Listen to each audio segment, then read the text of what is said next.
그리스도인으로 살아가는 것에 뭐 봉사도 할 수도 있고 섬김도 할 수도 있고 여러 가지 그런 일들을 할 수가 있지만, 정말로 우리가 그리스도인이라면은 그리스도인이 아닌 사람도 봉사할 수 있어요.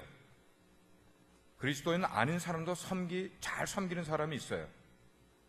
그러나 우리가 그리스도인이기 때문에 우리가 가질 수 있는 중요한 것은 하나님의 말씀을 우리가 배워야 된단 말이에요.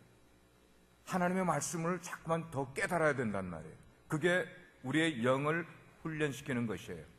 자, 그런가 하면은 그리스도인이 아는 사람들은 모르는 영적인 전투가 우리 가운데 있는데, 그것은 우리가 아침에 눈을 떠서 밤에 잠자리에 들 때까지 우리는 줄곧 내 내면 속에서 아니면 내 환경과 상황 속에서 일어나는 수많은 일들과 영적인 전투를 하면서 우리가 살아간단 말이에요.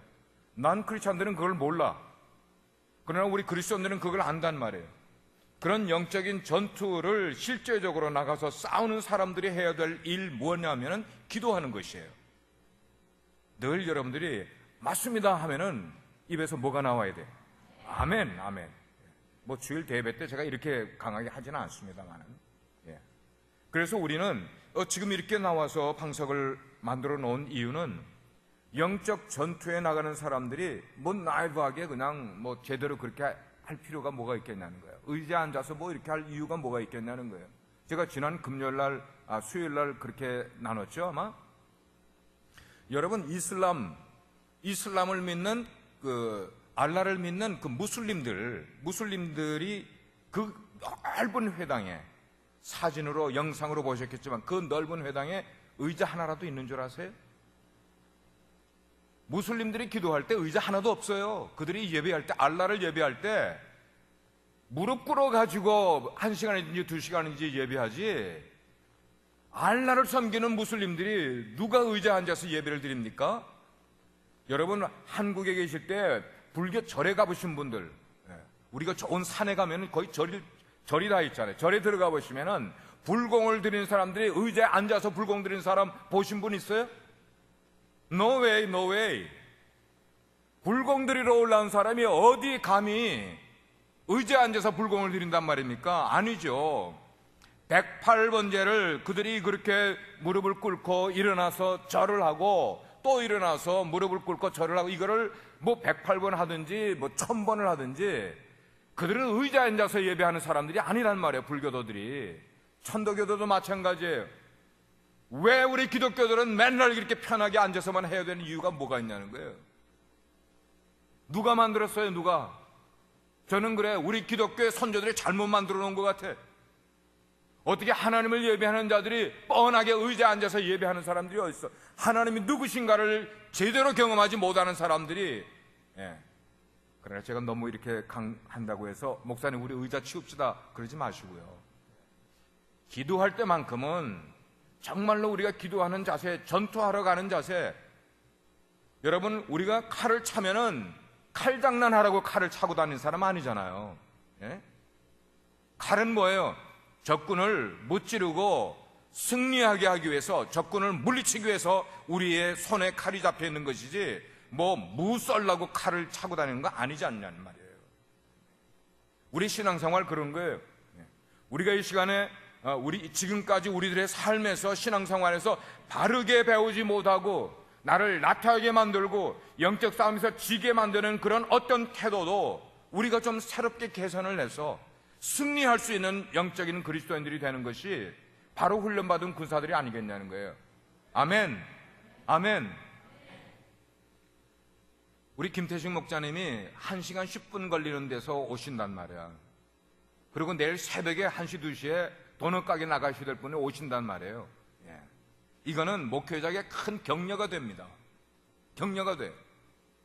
다른 분들 오셔도 격려가 되지만, 그런 자세를 가지고 나와서 기도하는 사람들이 목회자에게 격려가 되고, 그런 자세로 가지고 나와서 기도하는 사람은 한 번 기도를 해도 다른 분들보다도 훨씬 더 진하게 기도하지 않겠냐는 것이에요.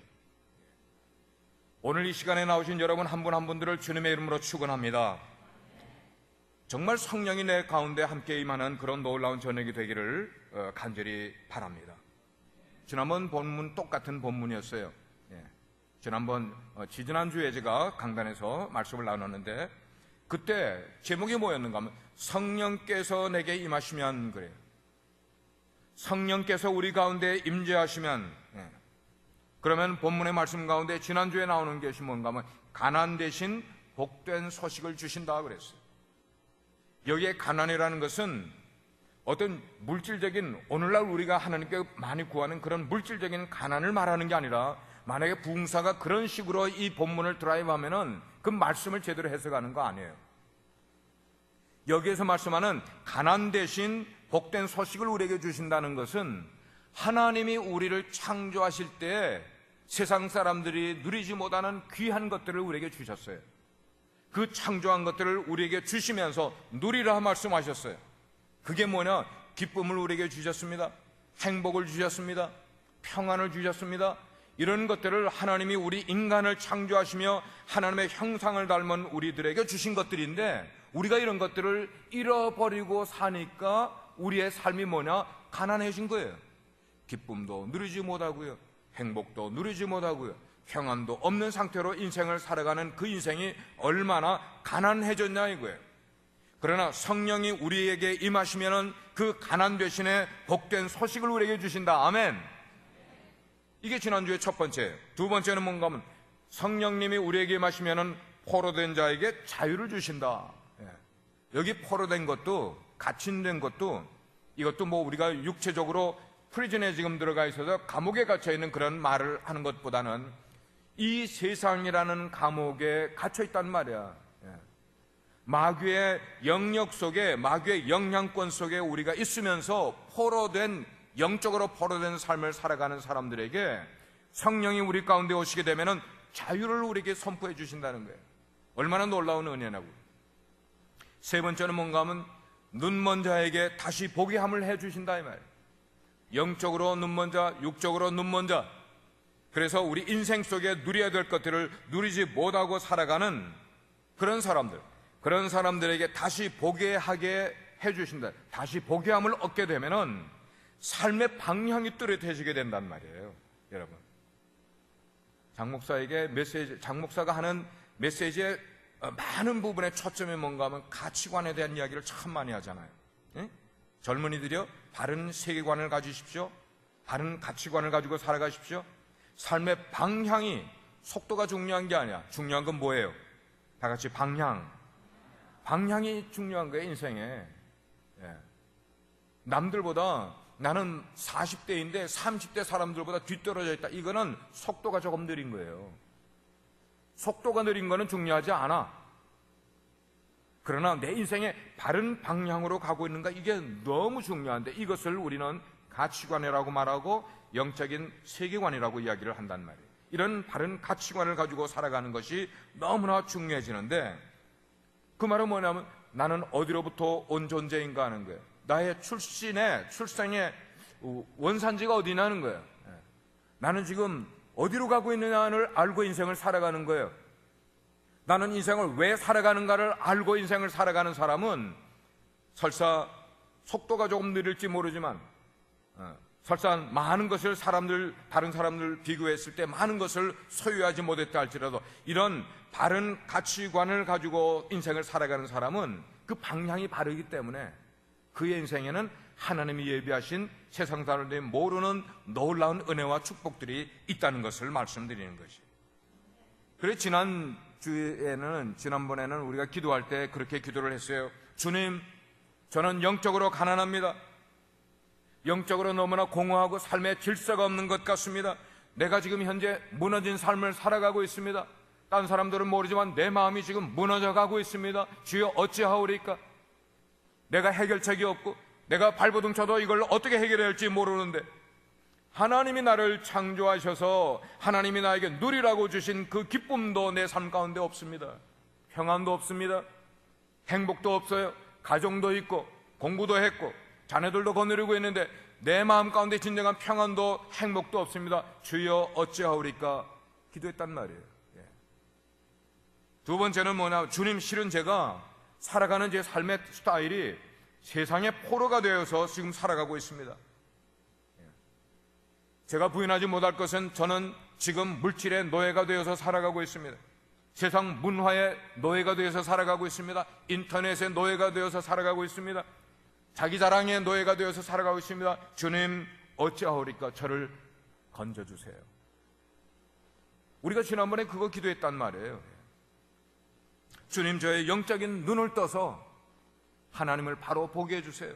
저의 흔들리는 이 마음, 하나님을 바로 보면은 제가 흔들리지 않을 텐데, 하나님, 제가 영적인 눈이 감겨져 있습니다. 하나님 바로 보게 해주세요.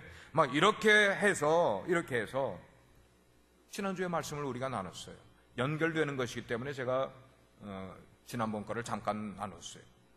네 번째는 뭐냐면은 성령이 우리 가운데 임재하시면은 눌린 자를 자유케 한다, 이런 말이죠. 아멘. 눌린 자를 자유케 한다. 하나님을 떠난 삶은 종의 삶, 하나님을 떠난 삶은 그 자체가 바로 눌린 삶을 살아가는 그런 모습이에요.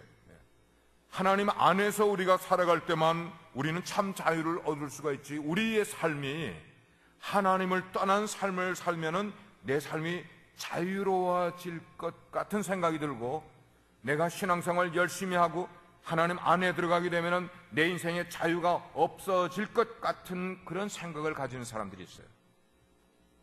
어젠가 그저께 신방을 갔어요. 한 청년. 몇 주째 지금 교회를 나오지 않고 있어. 신방을 가서 이런저런 이야기를 했어요. 왜 주의를 빠지시나? 그러면서 기도 제목이 있냐고. 내가 왔으니까 기도 제목을 좀 가지고 가야겠다고. 그랬더니 하면서 목사님, 이런 이야기를 드려도 될까요 말까요? 해보시게. 그 청년이 이야기를 하는 거예요.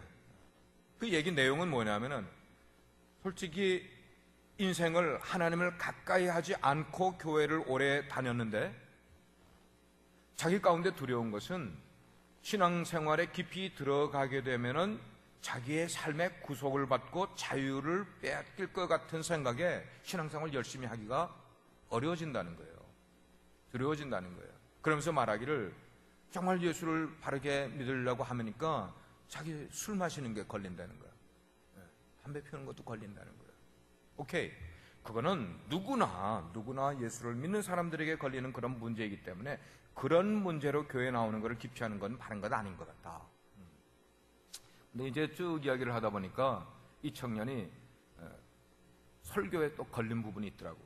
물론 제 설교는 아닙니다만은, 우리 사역자 속에 이제 설교하는 거에 설교를 들었는데 그 설교가 저건 틀리다, 그런 생각을 가지고 교회 나오는 것이 꺼려진다는. 그러니까 이 사람들이란 뭐 공통적으로 뭔가 참 마음이 좁아요. 좁을 뿐만 아니고 참 마음이 약해. 그 말은 뭐냐면은 말 한마디에 교회를 나오고 안 나오고 할 정도로 사람이 마음이 약하다는 거예요, 여러분. 강한 사람들은요, 말 한마디 두마디 그런 거에 넘어지지 않아요. 근데 오늘날 우리가 인생을 사는 사람들이 이 마음이, 내면이 너무 약해. 누누이 제가 이런 이야기를 드립니다만, 여러분 말에 상처를 받습니까? 상처를 주는 사람의 책임이 아니고 받는 사람에게 책임입니다. 그 말은 인생을 살면서 말 한마디에 넘어질 만큼 내가 약한 거예요. 그런 사람 인생을 바르게 성공으로 나갈 수가 없어요. 그러니까 자꾸만 제가 여러분들을 강하게 심어주는 거예요. 여러분 절대로 약하지 마십시오. 말 한마디에 넘어가는 인생 살아가지 마십시오. 그 정도 가지고 인생을 어떻게 살아가겠어요? 자기 인생을 책임지고요. 웬만한 말 들어도 넘어갈 수 있고 소화시킬 수 있는 인생을 살아야죠. 아멘? 아멘? 예, 우린 든든해져야 돼요. 사탄이 늘 우리에게 다가올 때 우리의 장점을 건드리는 게 아니라 우리의 약점을 건드리는 거야. 내가 잘 넘어지는 것을 사탄은 늘 건드린단 말이에요. 거기에 우리가 넘어가면 안 되잖아요. 말에, 귀에 약한 사람은 자꾸만 그걸로 우리를 넘어뜨리게 만들고, 물질에 약한 사람은 물질 문제로 자꾸만 우리를 시험에 들게 만들어주고, 관계에 약한 사람은 자꾸만 옆에서 이런저런 관계들 만들어내서 그런 걸로 넘어지게 만드는데, 그걸 알아야지. 여러분들 이력서를 쓰다 보면은, 아니면 어플리케이션을 쓰다 보면 늘 묻는 게 있어요. What is your strong point and weakness point? 이걸 쓰래. 너의 장점이 뭐고 너의 약점이 뭐냐?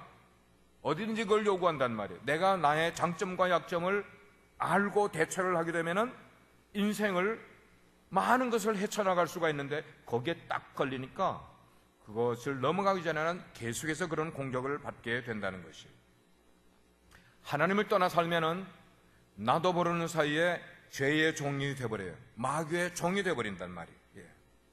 만약에 어떤 사람이 하나님을 떠나 살면은 자유롭게 인생을 살아갈 것 같지만, 아니야. 하나님을 떠난 삶은 바로 그 순간부터 마귀의 종이 돼서 살아간다는 것을 우리가 알아야죠. 하나님 안에서 누리는 자유가 진정한 자유임을 믿으시기를 바랍니다. 사람이 하나님을 떠나는 즉시 우리의 마음 가운데 곧장 찾아오는 게 있는데, 그게 뭐냐면 불안함이에요. 불안함. 하나님은 우리를 창조하실 때 우리를 하나님을 디펜드하는 존재로, 하나님을 의뢰하는 존재로 우리를 창조해 놓으셨기 때문에 하나님을 떠나는 즉시 우리들의 마음 가운데 찾아오는 것은 불안함이에요. 불안함. 얼마나 불안해지는지 몰라, 하나님을 떠나면. 두려움이 우리 가운데 생기는 것도 마찬가지예요. 내 마음 가운데 왠지 모르게 절망이 자꾸만 찾아오는데 한시도 마음 가운데 진정한 기쁨도 없고 평안도 누릴 수 없게 만들어주는 것이 하나님을 떠난 즉시 우리 인간의 마음 가운데 찾아오는 그런 마음인 거예요. 그러나 반대로 사람이 하나님을 떠나는 대신 우리 가운데 성령님을 모시게 되면은 반대예요. 우리가 하나님을 떠나는 것 아니라 그 대신 성령님을 우리 가운데 모시게 되면은, 성령님이 우리 가운데 오시게 되면은 우리를 어떤 길로 인도하시느냐? 죄악의 눌림으로부터 자유케 해주신단 말이에요. 양심의 가책 가운데 늘 어려워하던 사람들에게 마음 가운데 자유로움을 허락해 주시는 거예요. 마음의 고통과 아픔을 가지고 있는 사람들, 어떤 문제로든지 그런 사람들의 가운데 그 문제로부터 해방을 시켜주는 것은 성령이 우리 가운데 오시게 되면은, 하나님이 우리 가운데 믿음을 주셔서 우리 속에 있는 불안도 두려움도 제거해 버리십니다. 좌절도 절망도 불안함도 눌림도, 그런 것에서도 우리를 해방시켜 주는 것이에요. 그것뿐만 아니에요. 마귀의 눌림에서 오는 여러 가지의 마음의 병들이 우리 가운데 있지 않냐는 거예요. 어떤 사람은 마음의 병 가운데 나타나는 게 뭔가 히스테릭이에요. 히스테릭뿐만 아니에요. 밤에 잠을 못 자는 것도 마찬가지예요. 불안 증세를 갖는 것도, 노이로제도, 이게 다 뭐냐면은 마귀의 눌림에서 오는 우리 마음의 병들 뿐만 아니고 육체의 병들 많이 있잖아요. 머리끝에서부터 발끝까지 가지가지의 병들이 우리를 괴롭히고 우리를 힘들게 만드는 그런 것들, 이런 것들로부터 해방시켜주는 그런 일들.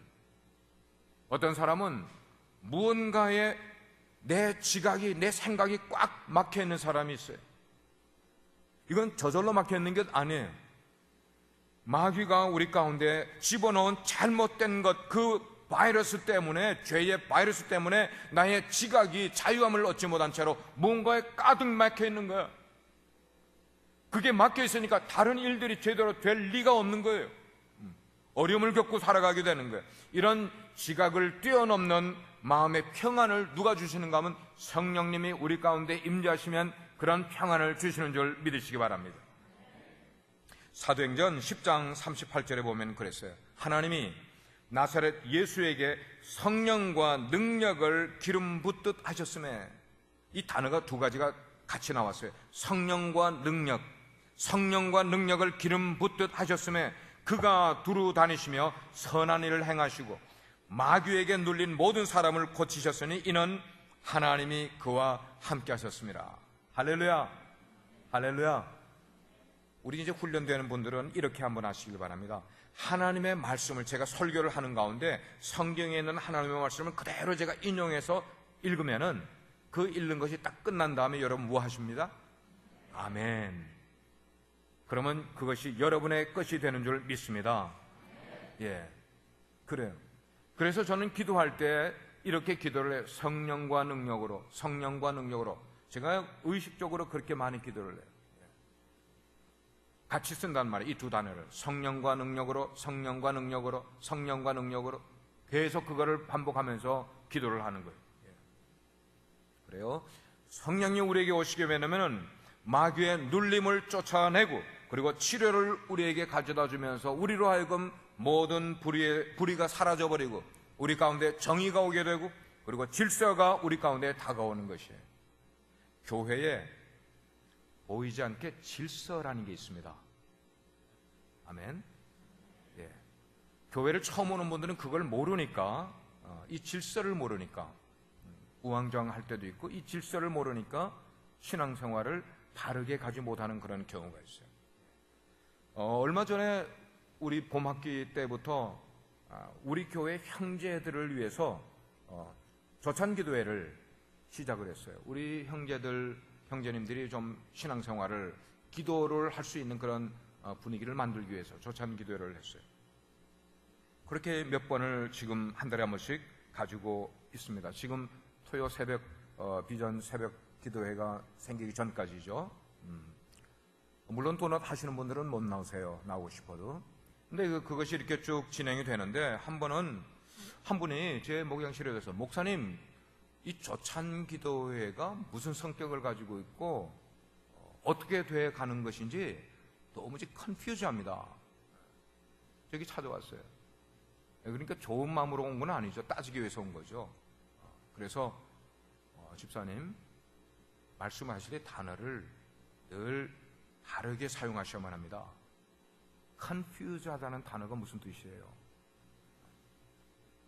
조찬기도회는 장 목사가 우리 형제들을 위해서 형제들의 영적인 발전을 위해서 시작한 것이고 설교는 제가 하는 것이고 사회는 우리 형제 몇 분들이 돌아가면서 사회를 담당하게 되고 순서는 다 정해져 있고 그렇게 우리가 기도하기 위해서 모인 건데 뭐가 컨퓨즈 하시죠? 이게 뭐냐면은 이 영적인 질서를 모르니까 이런 문제를 가지고 오는 거예요. 그분하고 우리 교회에 오셔서 신앙생활 하는데 많은 대화 가진 것도 아니고 많은 만남 가진 것도 아니고 제 풀에 교회를 그만두셨어요. 그리고 저한테 이메일을 한 장을 보내셨어요. 제가 한두 달 전부터 우리 성도님들한테 들었어요. 이분이 교회에 대한 나쁜 이야기들을 많이 퍼치고 다닌다는 얘기를 들었어요. 제가 불러서 야단침직하지만 그런 거 하지 않아 저는. 왜냐하면 제가 아는 것 이상으로 누가 아시기 때문입니까? 하나님이 아시기 때문에. 치리는 하나님이 하시는 거라. 얘기하지 않았어요. 하나도 이야기하지 않았어요. 그분에 대해서.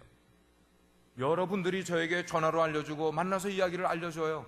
목사님 이분이 이렇게 다니면서 저를 만나서 이런 이야기를 2시간이 넘게 이야기를 하고 그러는데 좀 어떡하십니까? 교회 큰일 났습니다. 아 그래 괜찮아요. 알 분들은 다 아실 수 있는 일이니까 괜찮아요. 엉뚱하게 내용을 썼지만 거기에 대해서 제가 한마디도 대응을 하지 않았어요. 그 대응하면 뭐래? 늘 소문이라는 것은 대응하는 그런 데서 소문이 더 커지게 되는 거예요. 소문을 만들 이유가 없어요. 그냥 거기서 끝내버리는 거죠. 그분이 나가는 것에 대해서 안타까운 마음이 없는 것은 그분이 교회를 모르는 분 아니잖아요. 그분이 하나님을 모르는 분 아니잖아요. 어디 가셨는지 바르게 하시면 되는데 어느 교회에 간다면 내가 그 간다는 교회 목사님께 이야기해드리고 싶어. 이런 분을 바르게 받아들이면 교회가 어지러워질 것 같아요. 장 목사니까 조용히 그래도 나가시는 거지 웬만한 목회자 같으면 한참 휘둘러도 휘둘림 받을 것 같아요. 여러분들 가운데도 그분이 찾아와서 이야기하신 분들이 분명히 제 이야기를 들으면서 아실 거라고 생각을 해요. 교회 속에 질서가 있는 거예요. 영적인 질서를. 내 하고 싶은 말 다 한다고 사람들이 나 알아주는 것 절대로 아니에요. 우리가 의식이 없습니까? 지능이 없어요 우리가? 자, 마지막으로 한 가지는 성령이 우리 가운데 임하시면은 따라하시길 바라면 은혜의 해가 떠오르게 됩니다. 은혜의 해가 떠오르게 된다는 거예요. 여기 은혜의 해가 무엇이냐 하는 것입니다. 여기 은혜의 해라는 것은 유대인들에게는 희년을 말하는 거예요. 희년이라는 거. 아마 처음 듣는 분들도 계시겠지만 대부분 그래도 들어보신 이야기예요. 희년이라는 것은 하나님께서 하나님의 백성, 그 유대 민족들 간에 그 민족들 사람과 사람들 사이에 세워놓으신 엄한 법이 바로 희년이에요. 그리고 이 희년은 부자들을 위해서, 관리들을 위해서 만들어 놓은 하나님의 법이 아니라 가난하고 눌린 사람들, 포로된 사람들을 위해서 하나님이 제정해 놓으신 하나님의 엄한 법이, 이게 희년이라는 법이에요. 누구에게 혜택이 갑니까? 가난한 사람들에게 혜택이 가는 거예요. 포로된 사람들에게 혜택이 가는 거예요. 인생의 눌림을 가지고 살아가는 사람들에게 그들을 살리기 위한 하나님의 법이에요. 희년제도라는 것이. 사람들이 살다가 보면은 본의 아니게 빚을 질 때가 있단 말이에요. 누가 빚 지고 싶어서 빚을 집니까? 누가 어려운 환경을 살고 싶어서 일부러 어려운 환경을 자초하는 사람이 어디 있겠어요? 살다가 보니까 본의 아니게 그런 일들이 일어나게 되는 거예요. 그래서 그 문제를 해결하기 위해서 가지고 있던 집도 팔아야 되고 땅떼기 조금 가지고 있는 것도 그걸 처분해야만 그 문제를 해결해야 될 길이 생기게 되는데, 그런 것조차도 없는 사람들은 빚은 졌는데 팔 게 없어. 그러면 팔 게 없으면 어떻게 하겠냐는 거예요. 결국은 팔 게 없으면 몸 팔아야 돼요. 몸 파는 거야. 그때 몸 판다는 것은 종으로 들어가는 거야. 내가 빚진 사람들에게 그 빚에 해당하는 임금을 연수로 계산을 해서 종으로 들어가는 거예요. 종으로. 많은 빚을 진 사람은 평생을 그 사람에게 종으로 들어가 사는 삶을 가져야 된다 이 말이에요. 예. 그러나 그렇게 남에게 종으로 팔려갔던 사람이랄지라도 하나님이 말씀하신 안식년이 7년이, 그러니까 그 안식년이라는 게 7해마다 이렇게 돌아오는 것인데 6년이 지나고 7년째인데 이것을 7번을 더블을 하게 되면 7, 7, 49, 49년이 지나고 그 다음 해가 되는 50년째. 안식년이 7번이 지나고 그 다음 맞이하는 이 50년째가 되면은 큰 속죄의 제사를 드리게 돼 있어요. 그 큰 속죄의 제사를 지낸 다음에 그 다음에 나팔수가 나팔을 불게 되면은 희년이 선포가 되는 거예요. 여러분이 희년이라는 제도는 눌린 사람들에게, 포로된 사람들에게, 종된 사람들에게는 이 구세주예요. 구세주. 그런 놀라운 일이 희년고예요. 그래서 희년에 접어들어서 나팔수가 나팔을 불게 되면 모든 사람들, 빚을 진 사람들, 종살이 했던 사람들, 그 사람들이 아무런 그 대가를 지불하지 아니하고도 그 종됨으로부터, 눌려있던 그 모든 것에서부터 집이나 전토를 도로 환원을 받는 거예요. 원래대로 환원을 받는 거예요.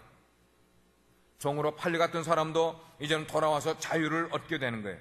그러므로 내가 집을 소유하고 있어도, 내가 땅을 소유하고 있어도 그 땅을 사는데 내가 돈을 다 치렀어도 그 치른 사람이 50년째가 되면은 그 땅이나 집이나 모든 거를 어떻게 해줘야 됩니까? 원상 복귀해줘야 되는 거예요. 이게 하나님의 법이에요. 그 법을 무슨 법이라고요? 희년이라고 이야기해요. 그래서 이 희년의 나팔이 불게 되면은 모든 사람들이 사람마다 얼싸안고 춤을 추는 거야. 왜? 사람들마다 빚진 게 얼마나 많이 있냐고. 그걸 탕감받는 놀라운 해이기 때문에 막 춤을 추는 거야. 그래서 그 다음에는 눈물을 흘렸던 그 인생이 이제는 기쁨으로 바뀌게 되고 절망이 소망으로 전환하게 되는 그런 놀라운 일이 일어나게 된다는 말입니다. 사랑하는 여러분, 우리 주님께서 세상에 오신 것은 바로 그거예요. 주님이 우리 가운데 세상에 오신 것은 우리에게 은혜의 해를 선포하기 위해서, 그 말은 뭐냐? 희년을 선포하기 위해 이 세상에 오신 거예요. 우리가 세상에 억눌려 살고 있고 자유를 잃어버리고 기쁨을 잃어버리고 평안을 잃어버린 채로 억눌려 포로된 채로 살아가는 우리들에게 찾아오셔서 뭘로 찾아오시는 거예요? 성령으로 임하셔서 우리에게 희년의 나팔을 불기 시작을 하시는 거예요. 예. 그래서 아담과 하와 이후로 죄 속에 살다가 죄 속에 죽어가야 되는 바로 우리들이 영과 육이 다 부패해진 그런 우리들의 모습 가운데 예수님을 믿음으로 말미암아 우리가 구원을 받는 거야. 그리고 새로운 소망이 우리 가운데 들어오고 하나님의 품으로 돌아가는 희년을 주님께서 우리에게 허락하신 줄 믿습니다. 그 결과로 우리가 오늘 살아갈 때에 이전에는 종된 삶을 살아갔습니다. 절망의 삶에 놓여서 살아갔습니다. 그러던 우리들의 삶이 예수님께서 십자가에서 흘려주신 그 보혈의 놀라우신 은혜로 우리가 희년을 선포받고 죄로부터 노임을 받고 속박으로부터 노임을 받고 지옥의 권세에서 노임을 받고 절망과 그런 모든 것에서 노임을 받는 놀라운 희년의 나팔 소리를 듣게 된 줄 믿습니다. 어떤 일, 뭐 때문에 이런 일들이 우리 가운데 오나면은 성령님이 우리 가운데 오시면은 성령님이 우리들의 영적인 삶의 그 모든 일들을, 그래서 탕제 생활을 버리고 우리로 하여금 희년의 놀라운 은혜를 갖게 해 주시는 것이에요.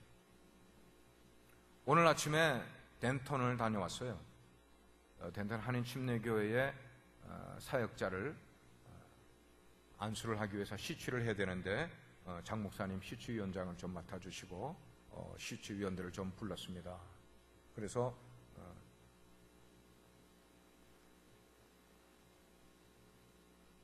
시취를 하게 되면은 시취를 받는 전도사님들이 소논문을 써야 돼요. 그걸 어제 보내줬어. 어제. 그래가지고 제가 어제 그걸 프린트아웃을 하니까 세 분에 대한 페이퍼가 한 120페이지가 돼요. 그 가운데 또 하나는 또 영문으로 쓴 거야. 또 그래가지고 그거를 그냥 밤 늦게까지 새벽기도 끝나고 또 계속 그거를 소논문을 체크를 하면서 그거를 가지고 가서 시취를 했어요. 근데 한 분에 대한 이야기를 여러분과 좀 나누려고 해요. 이분은 PK예요. 아버지가 목사님이셨어요. 지금 은퇴하셨는데 텍사스에서 목회하셨던 목사님. 나이가 좀 들었어요. 근데 이제 소명받고 신학 공부를 마치고 지금 안수를 받으려고 그렇게 준비를 했어요. 근데 그 본인의 그 퍼스널 테스티모니를 읽고 그 다음에 콜링에 대한 테스티모니를, 그것도 이제 영문으로 다 쓴 건데 11살에 이민을 왔어요. 그래서 영어가 한어보다 편하기 때문에 다 그런 걸 영어로 다 준비했어.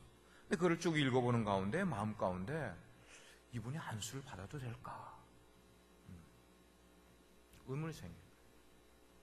왜냐니까 그 테스티모니에 쓴 내용을 이렇게 보니까 또 내가 그래서 질문도 했겠죠.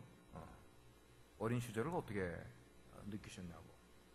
PK로서 마음 가운데 어떤 마음을 가지고 자라났는지 좀 본인의 성격에 대해서 한번 이야기해 보실래요? 이야기를 하는데 PK가 가지는 상처들을 갖고 있는 거예요. 늘 성도들의 시선이 자기에게 집중이 되면서, 그러니까 행동도 자유롭지 못하고 말도 자유롭지 못하고, 여러분 이런 거 아셔야 돼요. 우리 교회 사역자들이 많이 계시기 때문에 PK의 자녀들이 받는 그런, 이게 어른이 됐는데 이게 상처가 그냥 있는 거예요. 목사 안수를 받아야 되는데 그런 상태로 목사 안수를 받아가지고 사람들을 어떻게 치유를 해줘요.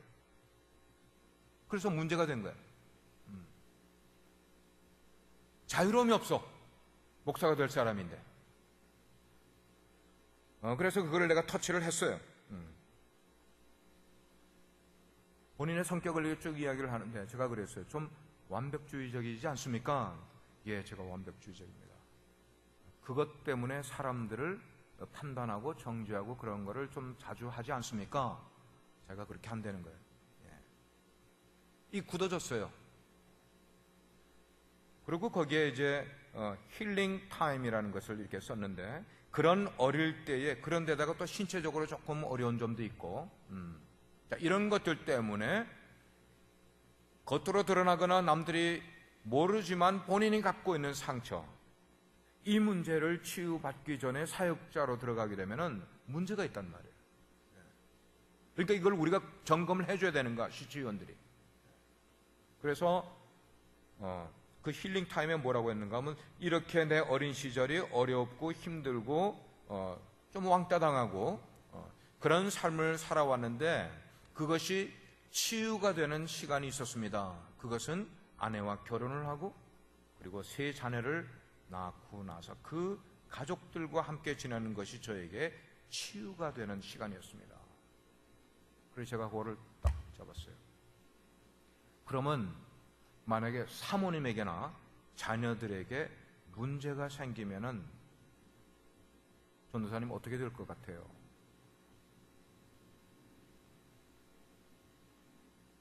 아내에게 그리고 자녀들이 자기 인생의 힐링이 되고 그것이 인생의 가장 기쁨이 되는, 그래서 인생을 치유받았다고 생각하면 그들에게 문제가 생기게 될 때는 어떻게 되는 거예요? 그걸 이야기 드리면서 전도사님, 가족이 아무리 가까워도 가족에게 디펜드하는 삶이 돼서는 안 됩니다. 사역자가 전도사님을 치유해 주실 수 있고 전도사님의 인생을 붙들어 줄 수가 있고 어려울 때 세워줄 수 있는 사람은, 가족은 도움은 되지만 가족이 클라이맥스가 아닙니다. 바로 보셔야 됩니다. 이걸 모르는 거야. 누구세요? 전도사님을 이끌어 주시고 전도사님을 치유시켜 주고 전도사님을 지탱시켜 줄 분이 누구세요? 주님이셔요. 주님이세요. 아, 목사님 감사해요. 그걸 제가 모르고 있었어요. 지금까지 모르고 있었어요. 46년이 될 때까지 모르고 살아왔어.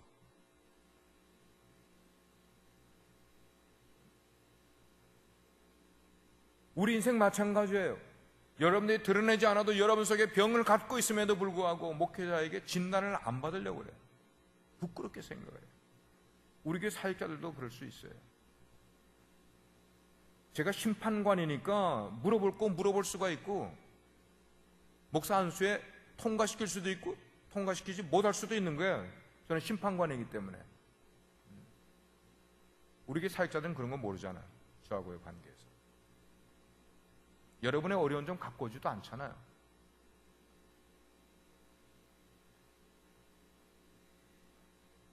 우리 가운데 이런 일들이 바로 되지 않으면은 우리가 하나님 앞에서 바른 삶을 살지 못할 뿐만 아니고 우리 개인의 삶의 어려운 점을 해결받기가 무척 어려워진다는 거예요.